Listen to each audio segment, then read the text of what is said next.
Welcome to Almanac North. I'm Maarja Hewitt. Today we are joined by foster care experts, officials from St. Louis County, and representatives from 2 foster organizations will help us understand what is the foster system like for children, how it works, and the process to become a foster parent. That's coming up later on Almanac North. But first, on Wednesday, Governor Tim Walz announced $6.2 million in new grants to expand childcare across the state. The Minnesota Department of Employment and Economic Development has awarded 21 organizations with child care economic development grants, the state's largest ever round of funding for the program. The funding is expected to increase child care program capacity by over 2,200 slots. Making Minnesota the best state for children and families starts with child care, said Governor Walz. Lieutenant Governor Flanagan added, "We want to ensure families across the state have access to high-quality, affordable childcare and that childcare businesses have the support they need to succeed." DEED's Child Care Economic Development Grant Program provides funding to communities to invest in new or expanding childcare businesses, including facility improvements, worker training, attraction, retention, and licensing, and other strategies to reduce the childcare shortage.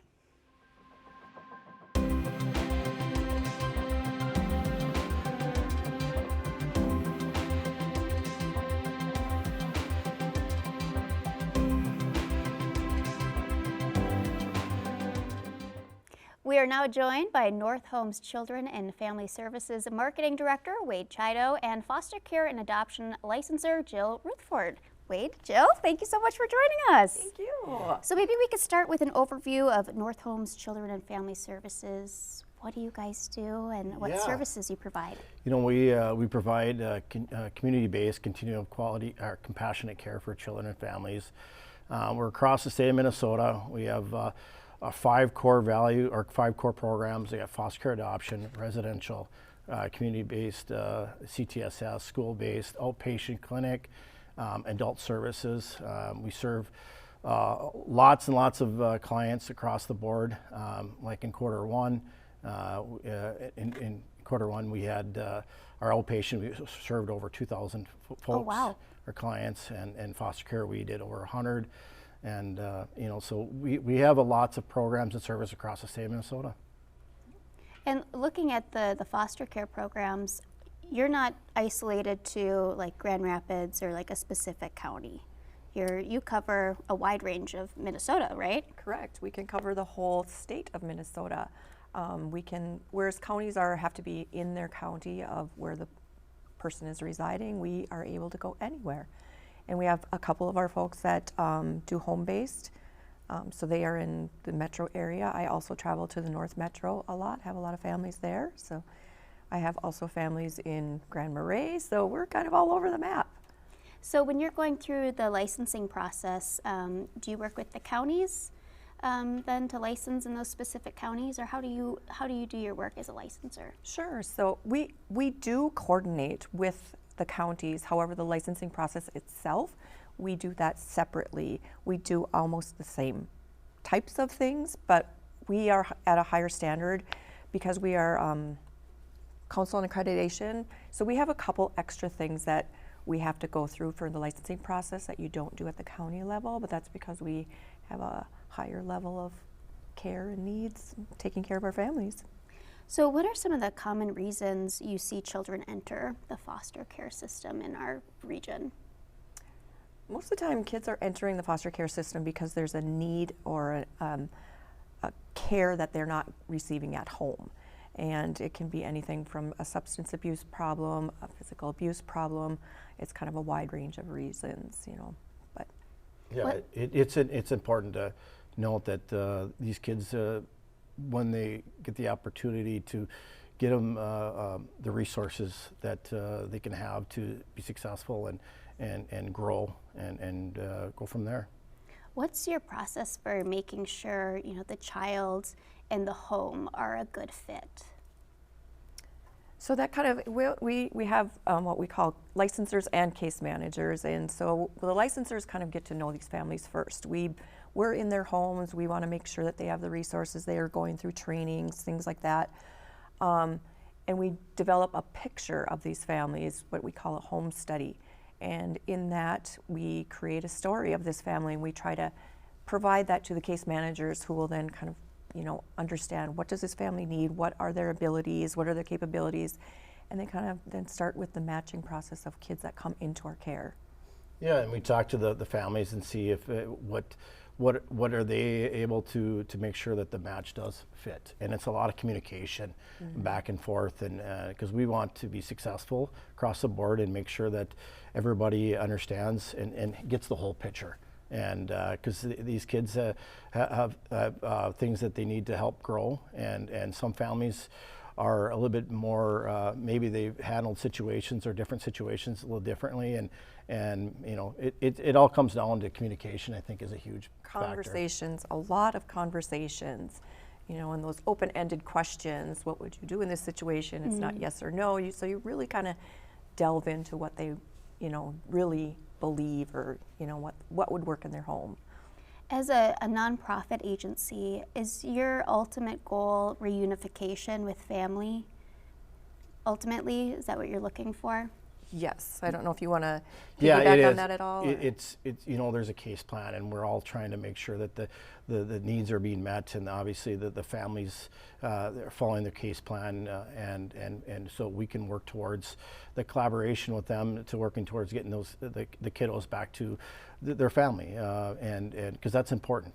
We all know, and we help, and the communication level is there with the family as well, and so they're involved as much as anybody, so they have a voice and they're heard. What are some of the major challenges for kids in the foster care system or foster families? Lack of foster homes.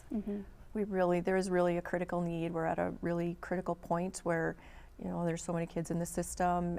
We just don't have the homes to place them, and so sometimes you hear these stories where they're then sent into like a residential treatment facility, or they're sitting in emergency rooms because we can't find a loving home for them. Yeah, and the big age I know is the 10 to 18 years of age is a big need, and like Jill said, it's a huge need across the board, not just here in St. Louis County, but across the whole state of Minnesota. So if someone at home is watching and is interested to learn more, is there a way that you're doing recruitment, or they can learn info? Yeah, it's you go to our website, northhomes.org. You can call. Everything's on there. Get the process started. I know it can be a little overwhelming at first because there is paperwork. Like nobody wants to fill out the paperwork, but there's a process, and we try to obviously the supports and the stepping through all the process to help you out and to get a better understanding of it. But the best way to go to our website, northhomes.org. All right. Or to call any one of our offices, and they'll get you to a licensor. We'd love to help them out. Perfect. Jill, Wade, thank you so much for joining us. Thank you.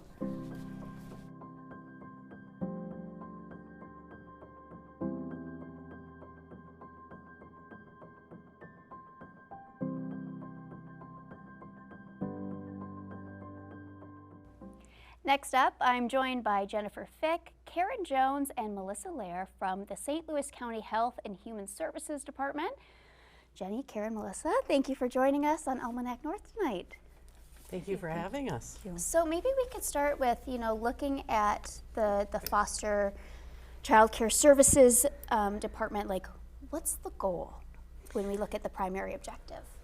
So the goal for us is when a child is removed from the home due to maybe chemical dependency issues in the home or mental health issues, there could be a number of different things. It's our job to find safe and stable housing for that child in a way that, the parents can feel comfortable so that they're not worried about what's happening with their child while they're going through the services that they need to go through according to the plan that the social workers make. Our ultimate goal in that is reunification with the parents. So it's temporary. The hope is it's temporary. It's a temporary placement. And the priority would be to place with relatives or somebody that the child's connected with. But if we cannot find that, then that's when we move to someone that not related to. So then you're looking for someone who has gone through applying and becoming licensed. What makes a good foster parent? What are the qualifications they should have? I think loving a child, being able to really provide for that child's needs in that time. You know, kids come in all different shapes and sizes with all different, you know, strengths and weaknesses. Some kids may need physical therapy or occupational therapy. Some kids have some behavioral needs. And so it's really important that we have trauma-informed parents, and, you know, we can get them there. We can do the training that, you know, provides them with the knowledge to be able to handle those kinds of situations. What's the process like for the application and becoming licensed, and how long does it take typically? You know, one of the qualifications for an open home, a non-relative, would be that they're 21 years of age or older. We look for them then to fill out an application, do the paperwork. We have training that comes with that, and we do a criminal and social service background check. And the process, I could say somebody could take or start it out and take maybe a couple months to maybe up to a year, depending on if they've lived in different states. Sometimes the background checks take a while to get back. Oh, sure. So when you look at the St. Louis County foster care system right now and the needs, are there enough like open home, I think you mentioned there's those non-family, those non-relatives, are there enough foster care homes to meet the needs of kids right now? Absolutely not. We're in crisis right now for foster homes, and it's all across the state. So we are working on recruitment right now. We're trying to hit very hard on areas that the children are most affected, so we can keep them in their community and their school. That's what's the most important to us. If we cannot place with a relative or a friend of theirs, a friend of the family, somebody who they're comfortable with. So what do those recruitment efforts look like? Do you know, go to, I don't know, workplaces, libraries, you know, have tables, places? Yeah, we do table different events. So we are split up between North and South St. Louis County. So we do have North St. Louis County licensors. So they touch the north part of the county and they go to events there. We also have, right now what we're hoping to do is partner with some local businesses. We have a campaign where we're going to see if they'll put stickers on their to-go cartons and those types of things, so we can get the message out there that we do need homes. What are the benefits of being a foster parent? Karen? Well, you know, I've been a foster parent for about 30 years now, and I take in teenage girls. And for me, you know, it's always different. It's always changing. It keeps me young. I keep up on the hip words or the TikTok dances. You know, I can honestly say that every child I've ever had has brought some kind of joy into my life. Not that there hasn't been difficulties, because there has. You know, these are kids that are coming with trauma, and we work through it. We get through it. I would honestly say that if anybody out there is thinking, even had just a thought about doing foster care, I would have them contact St. Louis County. I would have them talk to Jenny. We don't mind coming into your home and just sitting down and having a conversation with no commitment whatsoever. At any time during the process, if you find that it's not for you, that's okay. We're okay with that, but we are in desperate need, and these are our kids, and this is our community, and we need people to really step up right now and help. Yeah, so if someone's interested, how would they go about learning more? I know you mentioned training too, so if they wanted to learn more about, how they need to be equipped, how would they do that? Well, they can start. We do have a website. It's www.enough2foster.com. That is one place where they're going to be able to get all the information. We'll also bring them to the St. Louis County website, where all the contact information they need is there. And they'll learn about the different steps they need to take to become a foster parent. Some of that training, I have to imagine, has to do with mental health, behavioral health. Is that ongoing that you provide? Because I'm sure even after 3 decades, you can learn more. Oh, absolutely. Every year I learn something. Our training is 12 hours a year. You're required to take 1 hour of mental health and 1 hour of fetal alcohol. And now child maltreatment. And now child maltreatment, just so that everybody is up to date on, what maltreatment looks like and how to, contact, who to contact. A lot of people don't know who to contact when you suspect something is going on.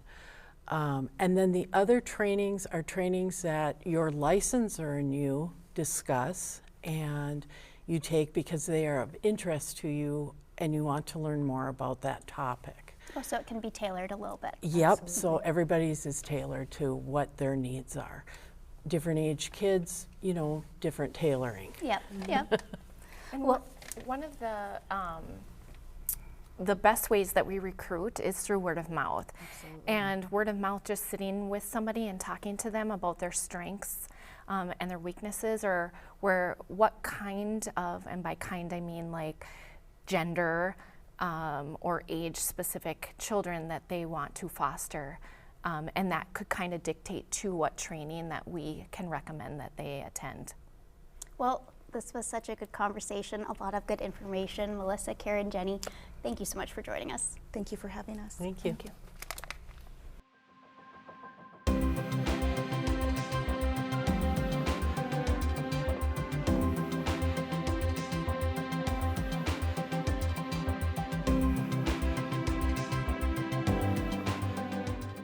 Our next guest is from New Hope for Families, a faith-based foster organization based in Duluth. Board member Angela Torgerson is with us today. Thank you so much for joining us, Angela. Thank you for having me. It's an honor. So maybe you could tell us just a brief overview of what New Hope for Families is and what's your main objective? Sure. New Hope for Families exists to support and encourage foster and adoptive families in the area. Our main goal is to make sure kids are safe and healthy and are living in an environment that's good for them. And one of the main ways we do that is to support and encourage other foster families. And there are a variety of ways that we do that. We offer support groups. We have play dates where the parents can get together and drink coffee and hang out, and the kids can play together. We're basically trying to establish a community, and we have a pretty solid community of a lot of foster families. Other ways that New Hope sews into the families are we have a lot of freezer meals that we're able to give out. New Hope has been able to help purchase larger vehicles for several families who are needing to take in more children into their home. We have date nights, so parents can drop off their kiddos with background checked and trained volunteers, and they can have an evening to themselves. So you offer a lot lot of things. support services. Yes. And you are a foster parent yourself. Correct. So why are those support services, those coffee dates, why are things like that important for the foster community? Right. It can be a heavy load to carry when you're caring for kids who have gone through some tough stuff. And we want to be able to alleviate a lot of that. And sometimes just getting together with other people who have walked in your shoes can have such value. Encouraging them to keep going and giving different tactics or ways to love on those kiddos, and just ways to be able to alleviate some of those stress and pressures. And it sounds like you also offer emergency care. So how does that work? Yep, connected to the New Hope for Families building is a 24-hour emergency shelter home, and we have a family that lives there. and kids can be placed there for typically up to 30 days. And so that has been a huge blessing to the community. Typically after that, they might go back home or they might go on to a long-term foster home. And so that is, we've had over 200 children come in and out of that home. Oh, wow. So that's an immediate need. Correct. That's filled while maybe another temporary situation might come up. In addition to like looking for foster families, it looks like there's a lot of other ways people can volunteer or help the program. So what do those programs look like? Yeah, we have a lot of volunteers and we would love to have even more. One of my favorite quotes by a foster care and adoption author is, "We're not all called to do the same thing, but we're all called to do something." So basically, whatever your skills and giftings are, we would love to be able to utilize them to sow into foster families. But those who are interested in doing actual foster care, we have a meeting coming up on Monday evening at New Hope for Families, and you can go on our website to learn more about that. Oh, so that's a nice way to learn quickly. You know, we've chatted with some other organizations tonight, and you know, something we're all talking about is, you know, the need for more foster parents, and that we're in this crisis across the state. Are you guys actively recruiting families, and how do you guys go about doing that? You know, sharing your message, and what does it take to be a foster parent with New Hope? Just recently, we started hosting these foster care interest meetings. We had one already, and we will do them 3 times a year. And it's basically a way to create a constant funnel of new foster families. I meet a lot of people that are like, oh, I want to do that. And it's a way to connect people that are like, I want to do that someday, to like, here's the next step. And so we had representatives from New Hope there. We had active foster families there, and also representatives from the local counties and agencies that do the licensing. And people were able to ask specific questions about getting licensed. And it was able to kind of connect that bridge from, I want to do that, to actively getting licensed. So we will continue to do those to recruit more people to get on board. You mentioned getting licensed with the counties. What does your relationship with the county look like, and how do you guys work together? We have a really good relationship with the local counties in the area and some other agencies. We have formed a great partnership with them. We love to come alongside them, and many of them are telling foster families about us, and we are able to connect with them if they need services or car seats or other supplies for their kiddos. They know where to send foster families. Yeah, so do you take donations? That's something people can offer as a way to volunteer too? Yep, we have a kids closet, so we have clothes for all ages and seasons. We have shoes, and so you could just connect with us on our website or call ahead and see what our needs specifically are for that. Wonderful. Well, Angela, thank you so much for joining us tonight. A lot of good information and a lot of great resources. Thank you for having me.